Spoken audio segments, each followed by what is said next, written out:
eu preciso fazer o pronunciamento. Vou aproveitar e fazer agora. Aproveitar esse minuto. Vamos lá. Eu preciso falar para vocês uma coisa. Eu tô aqui em Lagoa Santa desde 10 de maio. Se não me engano, 10 de maio? Uhum. E eu tô amando morar aqui. Acho incrível, acho fantástico. Viajei quase, assim, o estado inteiro, mas longe de conhecer todos os municípios, né? Acho que bateu aqui 20 municípios, mais ou menos, aí até que eu consegui conhecer bem. Mas mais do que isso, eu fui muito bem recebido por todo mundo aqui no estado de Minas Gerais. A militância de base me recebeu super bem. E alguns da classe política, óbvio que não, porque a gente está vindo e ocupando espaço, e tudo bem, não tem problema. Na cabeça deles, ocupando espaço, na minha cabeça sempre uma abertura exponencial para você trabalhar temas e agregar pessoas, e isso tem um efeito multiplicador. A galera joga um jogo de soma zero quando, na verdade, é um jogo agregador, de criação, é que nem criação de riqueza. Na política você tenta criar a militância, inspirar a militância, estar com a militância e produzir algo concreto com a militância. Só a partir daí você consegue ter conexão real com alguém, né? A esquerda faz isso muito bem. O sarau da turma da esquerda, a maconha que eles fumam junto, o relacionamento que eles cultivam, os espaços de relacionamento que eles cultivam. A direita, infelizmente, com todos os erros e acertos, a gente está muito atrás deles na questão cultural. Mas tudo bem. Eu divago de novo, né? Mania minha de divagar. Nas últimas semanas, antes do Bolsonaro ser transferido para a superintendência da Polícia Federal, ele teve lá com várias pessoas que visitaram. No meio dessas pessoas tinham vários amigos meus e vieram relatos para mim do Bolsonaro sobre o cenário de Minas Gerais e de São Paulo. E houve uma sinalização do presidente Bolsonaro para São Paulo, com o meu nome, sem ter nada garantido, tá? Que fique claro isso. Ele não garantiu nada, senão de novo vai vir a galera da loucura das redes sociais e falar que eu tô falando que eu sou o candidato Bolsonaro. Não. Mas houve uma sinalização clara que eu não vou continuar em Minas e eu tô seguindo a sinalização do presidente Bolsonaro de voltar para São Paulo, tá? E estou colocando meu nome como pré-candidato ao Senado Federal pelo estado de São Paulo, certo? Então, queria colocar essa questão para o pessoal, né, explicar para o pessoal de Minas Gerais que eu amei, né, esses 7 meses aqui, foi muito especial para mim. Foi uma experiência, uma curva de aprendizado incrível, uma intensidade maior ainda. Tem muita coisa para fazer. Nada está perdido, acho que está tudo exponencializado, no nosso grupo principalmente. Então, estou muito feliz com os voluntários que eu conheci, que a gente cultiva e a gente está junto agora. A gente faz reunião todo dia com várias pessoas de vários grupos. Então, eu preciso agradecer demais, né? Esse período, estou odiando sair de Lagoa Santa. Por mim, eu ficaria aqui até morrer. É uma cidade deliciosa, pertinho de uma grande amiga minha, a Bárbara do Te Atualizei, e eu tô... Então era esse o recado. Depois eu explico melhor para quem quiser, mas eu também não quero ficar abrindo o nome das pessoas que visitaram o Bolsonaro, para não implicar as pessoas que estavam com ele, e também não existe nada concreto. Os cenários estão em aberto, tá? Esse cenário de São Paulo, aqui igualmente com o cenário de Minas, ambos estão em aberto no âmbito do PL. Mas é isso. Revelação bombástica, hein, galera? É bombástico isso daí? Não. Porra!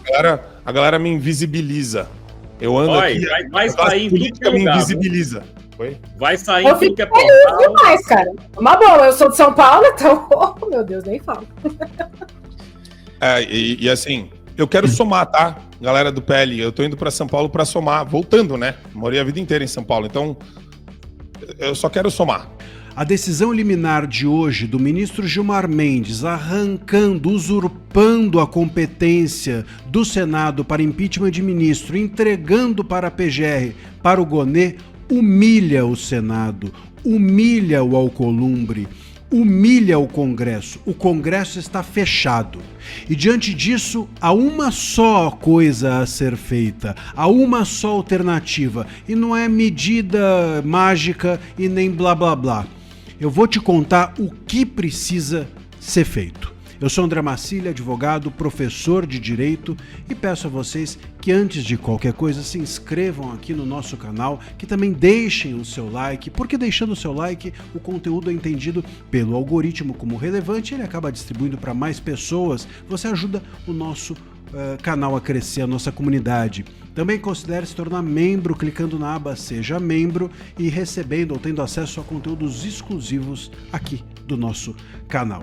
Bom, o Gilmar Mendes fechou o Congresso. É isso, nós vivemos uma autocracia em que o STF ele é o poder único. Os demais são poderes de adereço, poderes acessórios, no máximo poderes consultivos. A Constituição foi violentada por completo, não apenas a lei de impeachment, mas a Constituição. E agora resta ao Senado fazer alguma coisa. Qual é essa coisa? Há uma medida só a ser feita. Não é blá blá blá. Eu vi agora o Alcolumbre dando uma manifestação dizendo que medidas estão sendo providenciadas, que há uma extrema preocupação. Alcolumbre, blá blá blá. O Alcolumbre foi muito incisivo e feroz dias atrás no caso do Messias, ao emitir uma nota oficial do Senado dizendo que não vai aceitar que o governo federal passasse por cima dele. Ele emitiu uma nota oficial dizendo que o governo Lula não poderia insinuar que ele estava interessado em troca de favores. E agora, Alcolumbre, cadê a nota oficial? Cadê a medida concreta? Cadê a mobilização para além dos senadores de oposição? Cadê a mobilização suprapartidária? A mobilização em nome da instituição? Cadê o confronto? Porque é isso que precisa ser feito. Gente, não adianta PEC, não adianta emenda. O Alcolumbre chegou a dizer, ainda que nós tenhamos que emendar a Constituição, não adianta emendar a Constituição, porque isso vai parar nas mãos de quem? Do STF, e ele dirá, essa emenda não pode. Porque pode tudo para o STF, que simplesmente ignora a Constituição.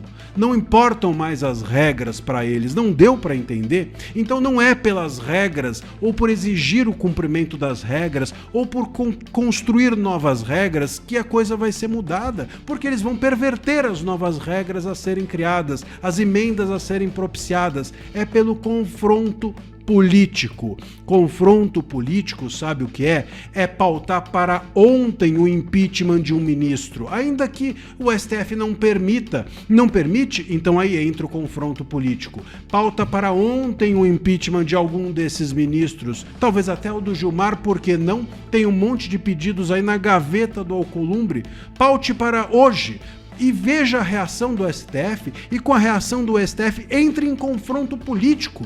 Porque é no confronto político, que é totalmente legítimo e lícito, que a democracia se faz.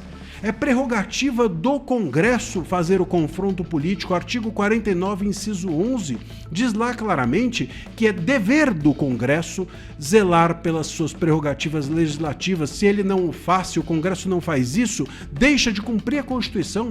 Ou seja, um Senado que viola a Constituição, um STF que viola a Constituição, e um Senado que permite que a violação seja feita, o errado aí são os dois. O STF por violar e o Senado por permitir. Os dois agem de forma inconstitucional. É dever do Congresso confrontar-se politicamente com um poder que usurpa das suas competências legislativas. É no confronto político que a democracia se faz. Não faz muito tempo, nós vamos nos lembrar aqui que o Renan Calheiros, quando tentaram retirá-lo, o STF tentou retirá-lo da sua cadeira ali no Congresso, ele disse ao oficial de justiça, aqui você não entra, e se entrar eu coloco a polícia legislativa para te tirar. E não saiu da sua cadeira. O STF não enfrentou o Renan Calheiros à época. É claro que o Renan Calheiros não é inspiração para ninguém, mas o conhecimento de como se faz um posicionamento institucional ele tinha. E os senadores precisam ter. E não pode ser só oposição. E não pode ser só o Alcolumbre quando pisam no pé. Tem que ser quando pisam no pé da instituição também. E o confronto precisa ser feito. É só pelo confronto político que isso vai se resolver. É só pelo confronto político que o STF tem uma chance de ser devolvido para a casinha, ou para a caixinha, ou para a garrafa, o gênio voltando para a garrafa. Enquanto os senadores acreditarem que com discurso, com postagem em rede social, com nota oficial individualizada e não da instituição, com um posicionamento que não seja tão firme quanto os posicionamentos do STF, enquanto eles não entenderem isso, o Senado vai ser cada vez mais usurpado. E talvez não sobre nada do Senado para a próxima legislatura, que é onde o STF está mirando blindar-se em relação a ela. Ele tem medo da próxima legislatura. Bom, cabe a esse Senado pelo menos permitir que possa haver uma próxima legislatura. É isso mesmo. Acabaram de dar um verdadeiro golpe de Estado no nosso país e destruíram a nossa democracia. Isso não é sensacionalismo.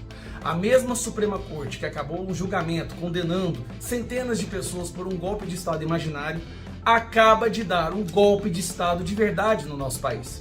Muitos estavam se perguntando por que o Gilmar Mendes de repente faz esse divórcio fake, né, com a sua esposa, e mesmo depois do divórcio viaja com ela para a Europa. O que ele ia fazer que ele saberia que poderia ter consequências reais? Qual era a intenção dele em se separar da sua esposa? Bom, talvez é porque ele sabia que ele estava prestes a tomar uma decisão para acabar de vez com a democracia brasileira. Gilmar Mendes, numa decisão liminar, numa canetada, acaba de enterrar a possibilidade de se ter um impeachment de um ministro do STF. Primeiro, há algum tempo o Brasil vem acordando para o fato de que nós somos uma ditadura do judiciário.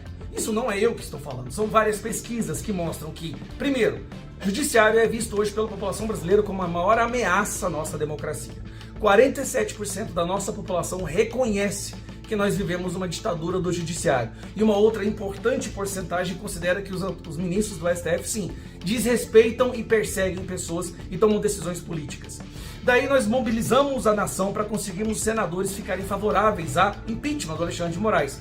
Chegamos a ter 41 senadores, o que já é o bastante para dar início ao processo.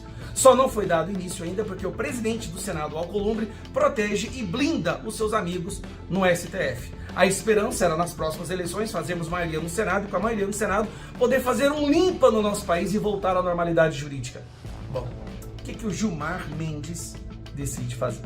Vendo que o placar já tem 41 senadores que assinaram o impeachment do Alexandre de Moraes, vendo que a direita está prestes a fazer maioria no Senado, ele decide acabar de uma vez por todas com a possibilidade do impeachment. Como que funcionava o impeachment antes?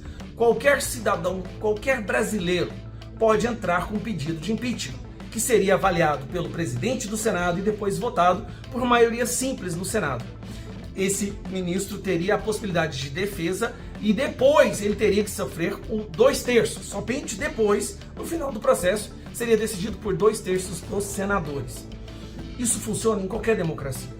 Em qualquer democracia, um cidadão comum tem que ter a prerrogativa, o direito de contestar, de entrar com pedido de impeachment contra autoridades. Nós podemos fazer isso com o presidente da República. Qualquer um, você pode entrar com pedido de impeachment. Só que ele passa por um processo no qual ele é avaliado pelos representantes eleitos. Escuta esse termo. Representantes eleitos avaliam os pedidos de impeachment e depois votam em cima disso. O que o Gilmar Mendes decidiu fazer?